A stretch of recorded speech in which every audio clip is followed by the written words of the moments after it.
My name is Arthur Coleman. I'm 65 years old, and for 20 years I've been keeping the biggest secret imaginable. 3 days ago, the federal government invaded my property.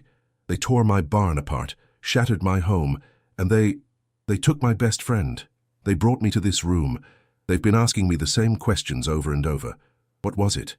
How did you keep it hidden? Who were you working for? They use these cold, empty words. The asset, the biological anomaly, the unclassified specimen. They don't understand, they can't. The creature they dragged out of my barn in chains. He had a name. His name was Levi. I hid him for 20 years. 20 years of lies, 20 years of paranoia, and 20 years of a friendship I never asked for, but one that saved my life just as surely as I saved his. They want the truth? They want to know what happened. The truth didn't start with their raid. It started in 2004. It started with the sound of thunder on a clear day, and a choice that changed my life forever. This is the story of how I, an ordinary, broken man, became the guardian of something truly extraordinary. In 2004, I was 45 years old, and my life was already over. Or at least it felt that way. My wife, Martha, had passed away the winter before. Cancer. It took her piece by piece, and when she finally went, she took the rest of me with her.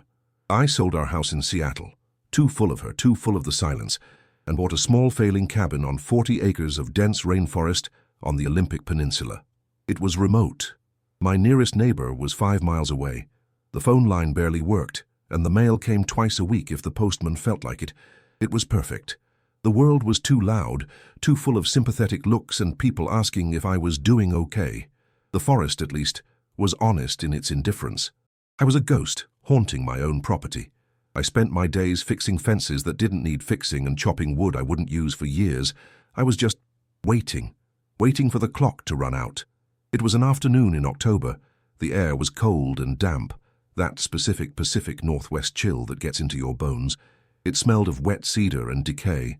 I was on my small porch, cleaning a rifle I never used, when I heard it. A sound. It wasn't a logging truck. It wasn't a bear. It was a crack, a sharp, percussive boom that echoed off the ridge, followed by the sound of something massive splintering and crashing through the trees. It shook the glass of water on my table. A hunter, I thought, annoyed. Trespassing. And then, a second later, a sound came that turned my blood to ice. It was a scream, a roar of such profound, gut-deep agony that it seemed to come from the earth itself. It wasn't just an animal. An animal screams in fear or anger. This was grief. It was a sound of betrayal, of intelligent pain. My first instinct, the one that had kept me alive for 45 years, was to lock the door and call the sheriff. But the phone was useless. And honestly, a part of me, the dead, apathetic part, was simply curious. I grabbed the rifle. "Arthur, you damned fool," I muttered. But I was already walking. I followed the sound for maybe half a mile, deeper into my own land, toward a rocky ravine I rarely visited. The screaming had stopped, replaced by a low, wet gulping sound. The sound of something large trying desperately to breathe, and failing. I smelled it before I saw it. The sharp, coppery tang of blood, heavy in the damp air. I pushed through a thicket of ferns and stopped. My heart stopped. It wasn't a bear, it wasn't an elk. It was lying on its side, wedged against a fallen Douglas fir. It was massive, easily 9 feet tall, covered in thick dark brown hair, matted with blood and mud. The arms were too long, the shoulders too broad, and the face, God, the face was like nothing I'd ever seen. Almost human, but not. A heavy brow, a broad, flat nose, and eyes. The eyes were wide open, looking right at me. They were a deep, intelligent amber, and they were full of terror. A Bigfoot. The word felt stupid in my head. A joke. A myth for blurry photos and supermarket tabloids, but it was there, and it was dying. My hands were shaking so badly I almost dropped the rifle. It saw me. The creature flinched, its whole body tensing. It tried to push itself up, but a wet, bubbling roar came from its chest, and it collapsed back. That's when I saw the wound, its chest and shoulder. The hair was soaked and black with blood. It wasn't a trap, it was a gunshot, a massive, high-caliber gunshot. "My God," I whispered. Someone shot you." The sound I heard. The crack. It wasn't a tree falling. It was a rifle shot. The Bigfoot watched me. It wasn't threatening me. It was waiting for me to finish it. It raised one huge, trembling hand, not to attack but as if to shield itself from the next bullet. And in that instant, all the fog, all the numb, grey apathy that had shrouded me for a year, it vanished. It was burned away by a sudden, cold, white-hot rage. Someone had trespassed on my land. They had hunted this thing, and they had left it to die. "I'm not going to hurt you," I said. My voice sounded strange, rusty. I lowered the rifle, slowly. The creature's eyes never left mine. Its breath hitched. I'm going to help you," I said. It was the most insane decision of my life. I wasn't a doctor. I wasn't a vet. But I was a man who had watched his wife die. Helpless. I had watched the life drain out of someone I loved, and I hadn't been able to do a single thing. This time I could. "You have to trust me," I said, speaking as if to a man. "If you fight me, I can't help. You understand? I'm going to help." The creature just lay there, breathing, waiting. I ran. I ran back to my cabin like the devil was chasing me. My legs burned. I grabbed the big metal first aid kit Martha, a former nurse, had always kept. I grabbed a bottle of whiskey, the only anesthetic I had. I grabbed every clean towel in the house. When I got back, he hadn't moved. "Okay," I panted, kneeling a safe distance away. "This is going to hurt. This is going to hurt worse than anything you've ever felt." I moved closer. The wound was worse than I thought. The bullet had torn through the shoulder muscle and likely shattered part of his collarbone. I uncorked the whiskey. "I'm sorry," I said, and I poured half the bottle directly into the wound. The creature roared. He convulsed, and his one good arm swung out, striking a small cedar tree beside him. The tree, as thick as my thigh, snapped in half like a twig. The power was terrifying. I fell backward into the mud. He slumped back down, his body shaking, his eyes squeezed shut in agony. I know, I'm sorry," I shouted, "but you have to stay still." I crawled forward again. I have to see if the bullet is still in there." He opened his eyes. He looked at me, and then, in a clear, deliberate act, he relaxed his shoulders. He turned his head away, exposing the wound. It was an act of total, desperate trust. I spent the next hour in a living nightmare. The bullet had lodged against his shoulder blade. I had to use my sterilized hunting knife to probe for it. He screamed. I was sweating, my hands covered in dark, thick blood that didn't smell like any blood I'd ever known. But he never moved. He never fought me. He just endured. Finally, I felt the knife clink against metal. I managed to get the twisted piece of lead out with my pliers. The creature went limp, unconscious. I cleaned the wound as best I could, packed it with antiseptic powder, and bandaged it tightly with 3 entire rolls of gauze. It was done, but I knew it wasn't enough. The infection would set in. He couldn't stay out here in the rain. "Okay, big guy," I gasped, exhausted. "The hard part's over. Now for the impossible part." I don't know how I did it. It took the rest of the afternoon and into the twilight. He was in and out of consciousness. I pulled, I pushed, I pleaded.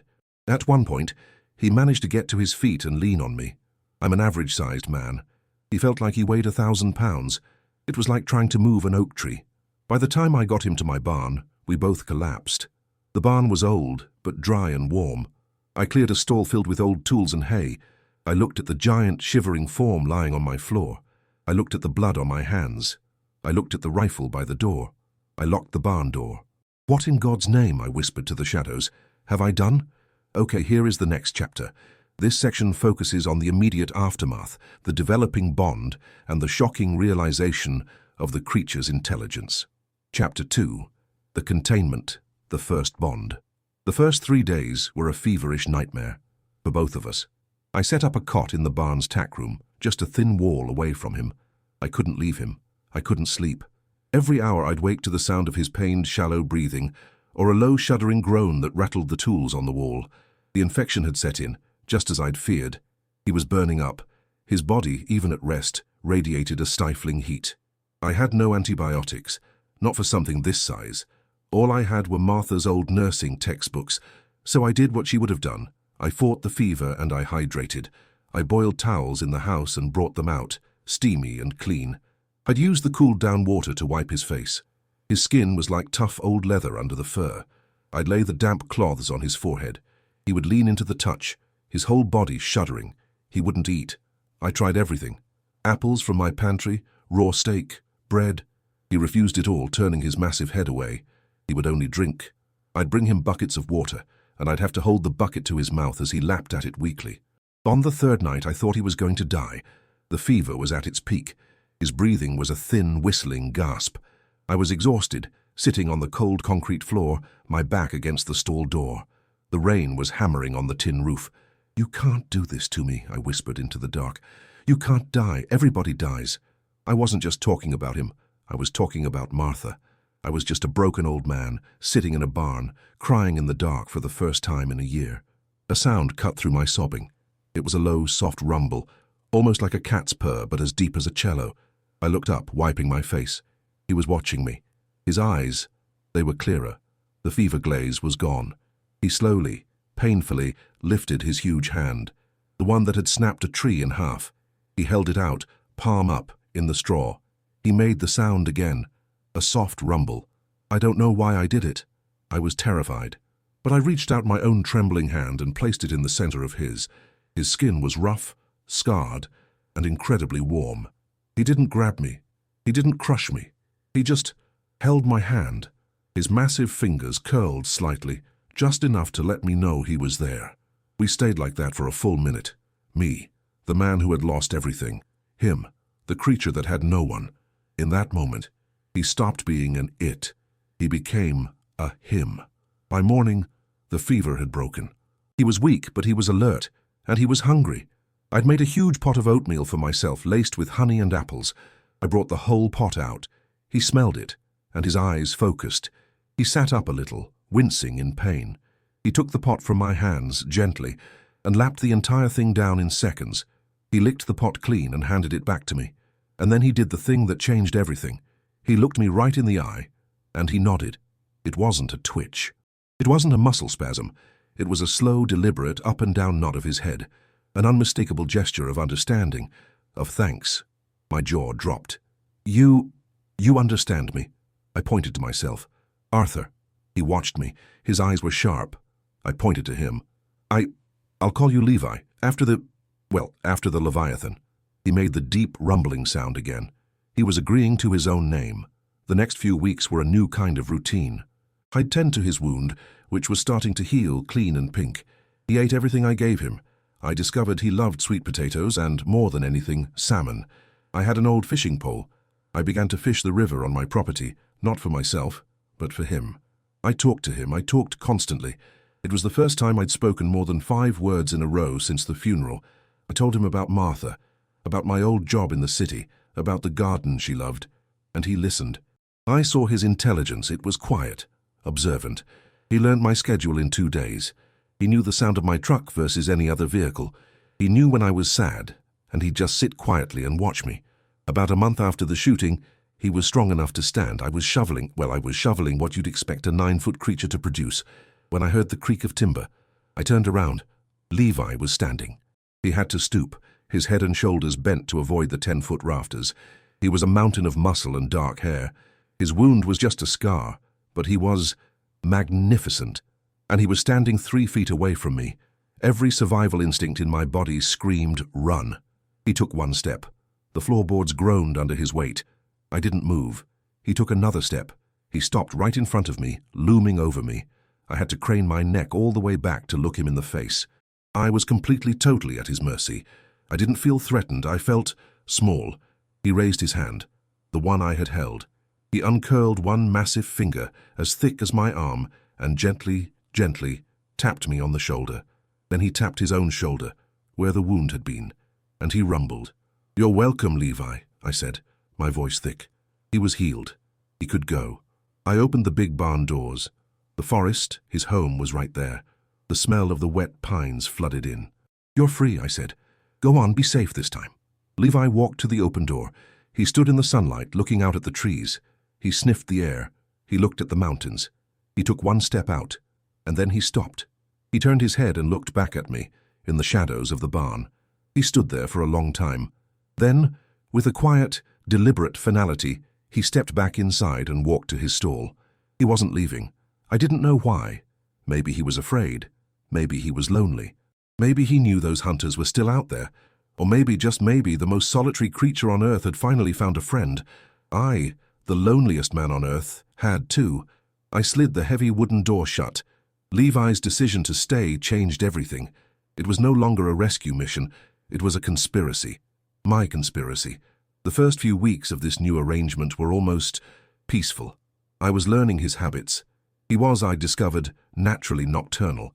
He'd sleep most of the day in the darkest stall, then become active at night, pacing the barn, examining every tool and piece of equipment with intense, childlike curiosity. I was happier than I'd been in years. I had a purpose. I had someone to talk to, even if he only listened. I'd sit in the barn and read my novels aloud, and he would sit perfectly still, listening to the sound of my voice. The quiet didn't last. The danger I'd been waiting for finally arrived. But it wasn't the hunters. It was worse. It was a Tuesday morning. I was in the kitchen washing dishes when I saw it through the window. A white Ford Explorer with government license plates. It was crawling up my half-mile-long gravel driveway. My heart hammered against my ribs. It wasn't the police, it wasn't the postman. I ran to the barn, my boots slipping in the mud. "Levi, hide!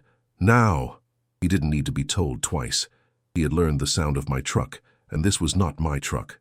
He moved with a silent, terrifying speed and vanished into the deepest, darkest part of the barn, behind a mountain of old tarps and hay bales I'd stacked just for this purpose. I got back to my porch just as the Explorer stopped. Two people stepped out, a man and a woman. They weren't wearing tactical gear. They were wearing official, soulless government parkas. They were feds, just as the title promised. They looked like they worked for the Forest Service or the Department of the Interior. They had clipboards. "Arthur Coleman?" the woman asked. She had a cold, professional air. "That's me. This is private property." I tried to sound annoyed, not terrified. "We know, sir. We're with the U.S. Fish and Wildlife Service. We're tracking signals from a tagged migratory animal, and the signal, well, it's gone offline right around this location." A tagged animal. Like a wolf, an elk. The man spoke. He didn't look at me. He was looking at my barn. Something much larger. A grizzly bear. Tagged in Montana, a protected species, Mr. Coleman. It's a federal offense to interfere with it. They were lying. I knew they were. There are no native grizzly bears on the Olympic Peninsula. It was a test. "Don't have 'em here," I said, leaning against the porch rail. "Got black bears, no grizzlies. You're in the wrong mountain range." The woman smiled, but it didn't reach her eyes. "Our data says otherwise. We have anomalous biological readings from this sector. We just need to check your property, specifically any outbuildings, barns, sheds, standard procedure." They were going for the barn. "No," I said. The woman's smile faded. "Sir? No. You're not checking my barn. You don't have a warrant.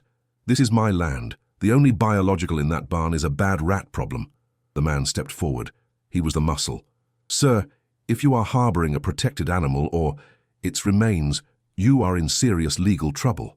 We were in a standoff. Me, a grieving widower. Them, the federal government. And just 50 yards away, a 9-foot-tall secret was holding its breath. I thought about Levi. I thought about his trust. I thought about those hunters.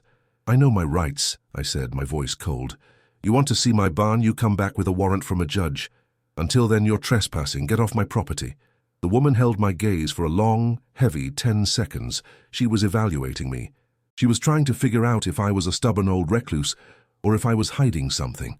I let her see the recluse. "Very well," she said, her voice clipped. "You'll be hearing from us, Mr. Coleman, and from our legal department." They got back in their truck. They didn't just leave, they reversed slowly down the driveway, the man in the passenger seat taking pictures of my house, my truck, and my barn. I stayed on that porch until their taillights vanished. My legs were shaking so badly I had to sit down. I went back to the barn. It was silent. "Levi," I whispered. A low rumble came from the shadows. He emerged, his eyes wide with fear. He could smell them. He could smell the alien, sterile scent of the government on the air. I walked over to him and put my hand on his massive arm. He was trembling. "It's okay," I said, my voice shaking. "They're gone. For now." I looked at the barn door. I looked at the forest beyond. And I looked at him. That was the moment. That was the point of no return. It wasn't just hunters anymore, it was them. The feds. And they had data. They were looking for him. Levi couldn't leave. He couldn't just go back to the wild. The wild was full of people with guns and people with clipboards. This barn, this small isolated patch of land, it was the only safe place on Earth for him, and I was the only person on Earth who would protect him. "Well, buddy," I said, taking a deep breath, "looks like you're stuck with me. We're going to have to be smarter. A lot smarter. 20 years. How do you hide a 9-foot, 1,000-pound mythological creature for 20 years? The answer is one day at a time. You do it with routine, paranoia, and an immense amount of lying. You become a hermit. You become an eccentric.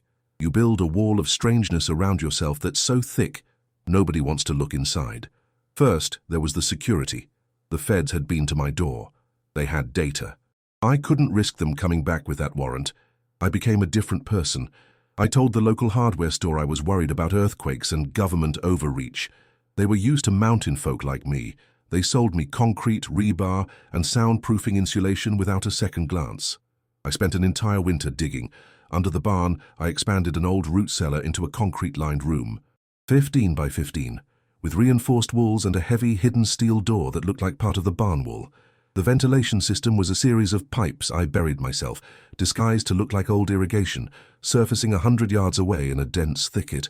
This was Levi's panic room. If anyone ever came, he would go in and I could lock it from the outside. They could search the barn for a week and find nothing. Second, the food. Levi ate and ate. He was an omnivore, but he was picky. He didn't like beef. He loved salmon, any kind of berry, and weirdly, sweet potatoes. I couldn't just go to Costco. So I built a new identity. I became that crazy farmer guy. I fenced off 2 full acres at the back of my property. The fence was 12 feet high. To keep the elk out, I'd tell the man at the feed store. He'd just nod. "Elk are bad this year," he'd say. Inside those fences, I grew rows and rows of sweet potatoes, cabbages, and berries. I built a massive walk-in smokehouse. I'd go down to the river and fish for hours, pulling in massive salmon. I told the few people who asked that I was stocking up for winter. A 20-year winter, as it turned in. I became a prepper, a hermit. My eccentricity was my camouflage. The world saw a strange, grieving widower who wanted to be left alone. It was the perfect cover. Third, and most important, was the relationship. You can't keep a creature that intelligent in a barn for 20 years without losing your mind, or him losing his. The silence would have been deafening. So, I filled it. I brought a radio into the barn. I thought he'd like the noise. He hated it. He hated talk radio. He hated pop music. He would make a low, annoyed groan until I turned it off. Then, one night, I was listening to a classical station, a cello piece, Yo-Yo Ma. I heard the rumble. I looked over. Levi was sitting in his stall, his head tilted, his eyes half closed. He was in what I can only describe as a state of peace. He loved the cello. It sounded like his own voice. From then on, classical music played in the barn almost 24/7. He was smart, frighteningly smart. He learned my language, not to speak it. His vocal cords were built for rumbles and roars, but he understood. I taught him sign language, not real ASL, but our language. I'd tap my mouth for food. I'd make a cup with my hand for water. I'd touch my shoulder for hurt, and I'd put my hand over my heart for good or friend. He learned them all, and he made his own. He'd point at the radio for music. He'd hold his hands up to his head and close his eyes for sleep. And he had one for me. He'd point at me, then he'd tap his own chest twice. You, heart. He developed a personality. He had a sense of humor, a strange, dry one. If I was working in the barn and set a tool down, it would vanish. I'd search for 10 minutes, getting frustrated. "Levi, damn it, where is the hammer?" I'd hear a rumble from the rafters above me. I'd look up. He'd be lying on a crossbeam, his massive arm dangling down, holding the hammer just out of my reach. He thought it was hilarious. We weren't just jailer and prisoner.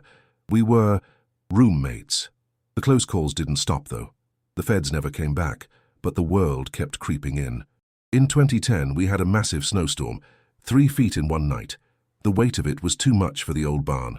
I was asleep in the house when I heard it, a sound like a cannon shot. I ran outside. A huge section of the barn roof had collapsed. I scrambled inside, my heart in my throat. Levi! He was there in the corner. He was fine, but he was holding the main support beam. The beam had snapped, and he was physically holding up the entire section of the roof, his muscles straining, snow and rain pouring in on him. I couldn't hire a crew. It would take me days to fix it. "Hold on, buddy," I yelled. "Just hold on." I worked for 24 hours straight without food or sleep. I was up on that roof in a blizzard, nailing, sawing, reinforcing, and the entire time Levi stood in the wreckage, his arms above his head, holding the roof up so I could work. When I finally secured the last plank, I slid off the roof, exhausted. I walked inside. "Okay," I panted. "Okay, you can let go." He looked at me, then at the beam, and he let it go. It settled onto the new supports with a groan. He collapsed into the hay, exhausted but alive. We had saved each other. Again. The years, they just passed. 2008, 2012, 2015. I got older. My hair went from brown to grey. My back started to ache. Levi, he got older too. His dark fur began to show flecks of silver, especially around his face. We were two old men living out our days in secret. I'd sit with him at night, reading old paperbacks by lantern light, the sound of the cello mixing with the sound of the rain. It wasn't the life I'd planned. I had no wife, no kids, no human contact, but I wasn't alone. I had him, and he had me, and that was our routine. For 20 years, the system worked. We were two old bachelors, set in our ways, hidden from the world. But the one enemy I couldn't build a bunker against was time. By 2023, I was 64. My back, which had been bad for a decade, was now a constant, screaming agony. My knees clicked like castanets every time I walked down the stairs. Levi was aging too. His movements were slower, his silver-flecked fur now more salt than pepper.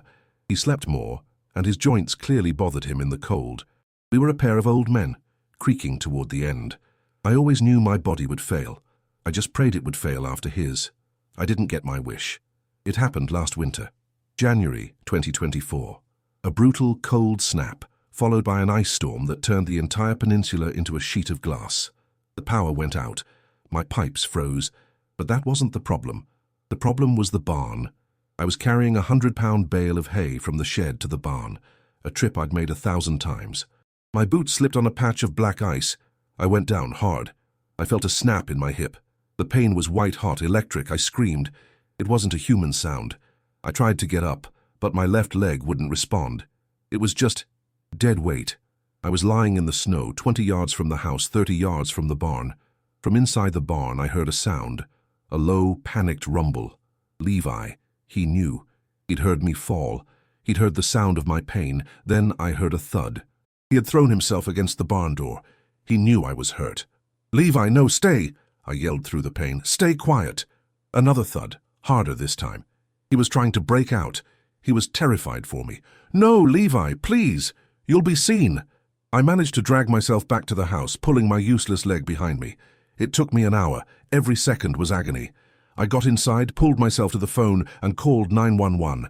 An ambulance got to me 4 hours later. Broken hip. Severe. They put me in the ambulance. As they drove me away, I looked back at the barn. It was silent. He had finally obeyed. He was in there, alone, terrified, and listening to the sirens fade. I spent 4 days in the hospital, 4 days of hell. Not from the pain, but from the worry. Levi was alone. He had no food, no water. The water pipes in the barn would be frozen. He was locked in. He didn't know where I'd gone. He probably thought I was dead. I had to get to him. When the doctor told me I'd be in rehab for at least 2 weeks, I panicked. I tried to check myself out. They wouldn't let me. I had to make a choice. The most horrible choice of my life. I could let Levi starve to death, locked in that barn, or I could break the one rule I had lived by for 20 years. I had to tell someone. There was only one person. My niece, Sarah, my sister's daughter. She was a veterinarian in Port Angeles, an hour away. We weren't close. My isolation had seen to that. But she was family. She was smart and she was quiet. And she loved animals. I called her from the hospital phone. My voice was a rasp. "Sarah, it's your Uncle Arthur." There was a silence. "Uncle Arthur, are you okay?" "No," I said, my voice breaking. "I'm in the hospital. I broke my hip. I need you to do something for me. And you can't tell anyone. Not a soul. I'm asking you to risk your entire career." Her vet instinct kicked in. "Is it an animal? Uncle Arthur, what's at your house?" "I can't say on the phone, just come to the farm. Take my truck. The keys are under the mat. There's a friend of mine in the barn. He's trapped. He hasn't eaten in 4 days. He's going to die if you don't help him." "A friend? What are you talking about? Is it a mountain lion? A bear? Did you trap something?" Just go, Sarah, please. He's family." I hung up. I lay in that hospital bed shaking. I had either just saved Levi or I had just condemned us both. I didn't hear from her for 6 hours. My mind went to the darkest places. Had he hurt her? Had she seen him and called the feds? My hospital phone rang. It was her number. I snatched it up. Sarah? Sarah, are you there? Are you okay? I heard her take a long, shuddering breath. I'm in the barn, Uncle Arthur. Is he? He's here. He was dehydrated, terrified. He wouldn't let me near him. He threw a feeding trough at me. Is he okay? Did you? I saw the classical music CDs by the radio. I put on the Yo-Yo Ma you had. Her voice was trembling. He calmed down. He sat in the corner and just listened. I got him 2 buckets of water and all the salmon from your freezer. He's eating now. I let out a sob of pure relief. Thank you. God, thank you. There was another long pause. Uncle Arthur, she said, her voice dropping to a whisper. What is he? I'm a vet. I've worked on primates. That is not a gorilla. He's Levi, I said, my voice thick. You've had him here. How long? 20 years, I whispered. Silence. Just the sound of her breathing and faintly over the phone the sound of a cello. My God, Uncle, she said. My God. Your whole life. You've been protecting him. He's not an animal, Sarah. Not really. He's smart. I know, she said. I can see it in his eyes. He's watching me right now. He's grieving. He thought you were gone. Take care of him, I pleaded, just until I get out. Of course, she said, her voice suddenly firm. The shock was wearing off, replaced by a vet's resolve. I'll take care of him. Your secret is safe. We're family. She broke the circle, but she didn't break the trust. For the next 2 weeks, while I was in rehab, Sarah drove to the farm every day. She fed Levi. She talked to him. She even, she told me, brought him a new DVD of a nature documentary. He was safe. The secret was still secret. But it wasn't just my secret anymore. It had grown, and that made it more dangerous than ever. I came home from rehab in a wheelchair. It took me another 2 months to graduate to a walker and then a cane. I was 65. The fall hadn't just broken my hip. It had broken my invincibility. I couldn't haul 100-pound hay bales anymore. I couldn't spend 24 hours on a roof in a blizzard. The routine was broken. Sarah had to keep coming. She'd stop by twice a week under the guise of checking on her crazy old uncle. She'd bring groceries and 50-pound bags of sweet potatoes for Levi. She was a godsend. But every time her car pulled up the driveway, I felt a knot of panic. The secret had sprung a leak I now depended on. Levi knew things were different. He saw my weakness. He became protective. When I'd walk in the barn, leaning heavily on my cane, he'd rumble with worry. He'd sit closer to me. He wouldn't make his hammer jokes. He just watched me, his old, intelligent eyes filled with a new kind of anxiety. The real crisis hit just last week. Levi got sick. It started when he refused to eat. Not even salmon. He just lay in his stall, his breathing shallow. He wasn't coughing, he wasn't hot, but he was in pain. I could see it. He'd press his hand against his side, wincing. Sarah, you've got to look at him, I said, my voice trembling on the phone. Something's wrong inside. She came that evening. She was a vet, but this was beyond her. Uncle Arthur, I can't, she said, her hands raised. I can't just guess. He's not a horse, he's not a gorilla, I don't know his physiology. To treat him, I'd need x-rays, I'd need blood work. I can't do that here. So what do we do? I pleaded. Just let him die? No, she said, her mind working. No, I have something in my truck. It's new. It's a portable thermal imager. It's non-invasive. It'll show me if he has a fever, but more importantly, it'll show inflammation. I can see if it's his lungs, his stomach, his heart. A camera? I was instantly suspicious. No pictures, no data. It's not a camera, it's a diagnostic tool, she insisted. It just shows heat patterns. It's harmless. It's the only way I can help him. Arthur, he's in a lot of pain. We have to try. I looked at Levi. He was watching us, his breath hitching. He trusted me, and I trusted Sarah. Okay, I said, my voice barely a whisper. Do it, but be fast. Sarah retrieved the device. It looked like a small, futuristic scanner. She powered it on. Okay, Levi, she said softly, approaching him. I'm not going to hurt you. This is just to see where it hurts, buddy. Levi, ever trusting, let her scan him. She ran it over his chest, his side. The screen on the device lit up, showing a silhouette of him in blues and greens, but on his right side, near his ribs, there was a large, angry patch of bright red and yellow. There, Sarah whispered, pointing. Severe inflammation. It looks like his liver, or a lung. It's deep. Can you fix it? I asked. Now I can, she said, relief in her voice. This isn't a virus. It looks like an infection, a bacterial one. I can hit him with a heavy-duty broad-spectrum antibiotic, the same I'd use for a grizzly. She was already pulling a large syringe from her bag. She gave him the injection. He barely flinched. I let out a breath I'd been holding for a day. You saved him, Sarah. You saved his life. We did, she said, smiling. She was packing the scanner away. This thing just paid for itself. It uploads the thermal data to the university database for analysis and... Her voice trailed off. Her smile froze. She was looking at the screen of the scanner. What? I said. What is it? It's a new device. It's cloud-linked, she said, her voice suddenly small and thin. It auto-uploads scans to a shared veterinary database for cross-referencing. What does that mean? It means the scan I just took, it's not just here. She was tapping the screen, her fingers flying. I'm trying to delete it. Come on. The screen flashed. Upload complete. Data flagged for species review. Sarah went white. Oh no. What does that mean? I grabbed her arm. It means, she whispered, her eyes wide with terror, that a database used by every veterinary school and government agency in the country just received a thermal image of a 9-foot bipedal hominid. It flagged him as unidentified and Class 1 anomaly. It just sent an alert. To the feds. To the Fish and Wildlife database you told me about. My blood ran cold. The floor dropped out from under me. For 20 years I had protected him from guns and spies, and he was just taken down by a Wi-Fi connection. How long? I asked, my voice a dead monotone. I don't know, Sarah stammered, frantically trying to log in. The alert it's instantaneous. Arthur, they know. They don't just think something's here. They have a blueprint of him. They have his heat signature. They know he's real. I looked at Levi. He was watching us. He didn't know what we'd done. He just knew the pain was about to stop. I walked over to the barn door and looked out into the night. My heart was pounding, a slow, heavy drum of doom. I was listening, not for a car this time, and then I heard it, far away, to the east, a faint, rhythmic whop, whop, whop sound. It wasn't a logging plane. It was deep, it was heavy, and it was coming closer. I looked at Sarah. Her face was a mask of pure terror. They're here, I said. The sound was no longer faint. It was the sound of multiple helicopters, a deep, percussive thump-thump-thump that you felt in your chest.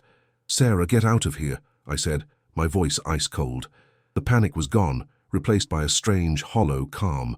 What? No, I'm not leaving you. Yes, you are, I said, grabbing her arm. They don't know you're here. They don't know you were the leak. Get in your truck, drive away, go home. Tell them you were never here. Tell them you don't know me. There is one person in this secret and it's me. Go. Go, I roared, pushing her toward the door. He needs one of us to be free. Now go. She looked at me, her face breaking, then at Levi. She ran. I heard her truck start spraying gravel as she sped down the driveway. I turned back to Levi. He was on his feet, huddled in the corner. The sound of the helicopters was deafening. The barn was being lit up by powerful searchlights from above, casting huge, swirling shadows. He was rumbling, a deep sound of pure terror. I walked over to him. I put my hand on his massive arm. It's okay, buddy, I said, my voice shaking. It's okay, they're here, but I'm not going to let them hurt you. I pointed to the hidden steel door, the panic room. In. Now, Levi, go. He understood. He moved into the concrete bunker. I swung the heavy steel door shut and locked it from the outside. The mechanism was hidden behind a stack of hay bales. I stood in the center of the barn, my cane in my hand as the world exploded outside. A voice from a megaphone so loud it rattled the windows of my house. Arthur Coleman, this is the U.S. Fish and Wildlife Service, Department of Anomalous Containment. You are in violation of federal law. Exit the barn with your hands in the air. Anomalous containment. They had a name for it. They'd been ready for this. I heard the crunch of heavy vehicles on my driveway. Not just trucks, something armored. I didn't move. The main barn door, the one I'd slid shut for 20 years, didn't just open. It exploded. It splintered into 1,000 pieces as a tactical team burst through. 6, 8, 10 men, all in black, military-grade armor, carrying weapons I'd never seen. They weren't rifles. They were heavy, high-tech containment gear. On the ground, hands on your head. Now. I dropped my cane and slowly lowered myself to my knees. The pain in my hip was nothing. A beam from a rifle-mounted flashlight pinned me, blinding me. Where is it, Coleman? The team leader shouted, his voice a digital bark from behind a helmet. I don't know what you're talking about, I spat. The thermal scan. "We have it. It's in here. Where is it?" "Get off my property." The leader sighed. He pointed his rifle, not at me, but at the stalls. "Scan it." A man with a device that looked like Sarah's, only 100 times more powerful, began sweeping the barn. Levi in the bunker was silent. He knew. "Sir, I have a void, a concrete-lined void under the floor, northwest corner." The leader looked at the hay bales. He smiled. "Of course you do." He barked an order. "Breach it." "No!" I shouted, scrambling to my feet. "No, you'll scare him. He's not—" One of the soldiers hit me in the chest with his rifle butt. I went down hard, the air knocked out of me. 2 men were at the hay bales, throwing them aside, revealing the steel door. "It's reinforced, sir. Set the charge." "No, please," I screamed from the floor. "He's not an animal. He's intelligent. You're terrifying him. Please, just let me talk to him." "Quiet the old man," the leader said. One of them put a boot on my back, pressing my face into the hay. "Fire in the hole." The explosion was deafening in the enclosed space. It wasn't like a movie. It was a sharp, concussive crack that filled my lungs with dust. The steel door, my protection for 20 years, blew inward off its hinges. For a second there was only silence. Dust filled the air. And then, from the blackness of the bunker, came a sound. A roar. It wasn't the roar of pain I'd heard in the woods. It was the roar of a king. It was a sound of such rage and terror that the soldiers, these hardened men, took a half-step back. A shadow emerged from the smoke. Levi. He stood to his full 9-foot height, his fur matted with concrete dust, his eyes burning with fury. He saw me on the floor with a boot on my back. He raised his head and roared again, a challenge to the world. "Containment team! Fire! Fire!" The sound was not gunfire. It was a series of heavy thwacks, gas canisters. They fired canister after canister into the bunker, into Levi's face. Heavy, thick anesthetic gas. Levi swatted them away like flies, but the gas was already working. He stumbled. He looked confused, his rage turning to panic. He tried to get to me. He took a step forward, his hand outstretched. "Arthur!" It wasn't a word. It was a sound. His sound. A deep, guttural rumble. "Non-lethal! Subdue him!" 3 men with heavy shields charged him, pinning him against the wall. He threw them off, sending 2 of them crashing into the stalls. But the gas was too much. He sank to his knees. His massive head bowed. He looked at me, his eyes wide, confused and full of betrayal. "You let them in." "I'm sorry, buddy." I wept into the dirt. "I'm so sorry." He slumped to the side. The giant, my friend for 20 years, was down. "We have containment," the leader said, his voice calm. "The asset is secure." They swarmed him. They put cuffs on his wrists, on his ankles. They strapped him to a heavy-duty metal gurney. 2 men yanked me to my feet, zip-tied my hands, and dragged me out of my own barn. The world I'd hidden from for 2 decades was waiting. My yard was a military base. Choppers, trucks, dozens of soldiers, and a huge black reinforced truck, the kind you transport a tank in. They were loading him. They were winching my friend into the back of a black truck, like a piece of cargo. I watched, numb, as the doors closed. The leader, the man in the helmet, walked up to me. He lifted his visor. He was just a man. Gray eyes. Tired. He was hiding an injured Bigfoot for 20 years. "Then the feds found out and raided his home," he said, as if reading a file. "You have no idea what you've done, Mr. Coleman." "I saved his life," I spat. "You stole him," the man replied, his voice flat. "You stole him from us." "What? What do you mean?" "We weren't hunting him, Mr. Coleman, not 20 years ago. The team you met. The hunters. That was us. We'd been tracking him, studying him. We knew he was the last one. We were trying to protect him." I stared at him, my mind collapsing. "He was shot," I stammered. I found him." "He was shot," the agent agreed. "By poachers. We were closing in on them when they fired. We lost his signal. We thought he was dead. For 20 years, we thought he was dead." He leaned in. "You didn't just hide him from the world, Mr. Coleman. You hid him from the only people who knew what he was. You stole our only living specimen." "He's not a specimen," I roared. "He's a person." "He's alone," the agent said, his voice cold as ice. "And now, thanks to you, he's in a cage. You should have let him die in those woods. It would have been kinder." He lowered his visor. "Take him away." They put a black bag over my head and pushed me into a truck. The last thing I heard was the sound of the heavy transport truck's engine firing up, taking Levi, my friend, my secret, away, forever.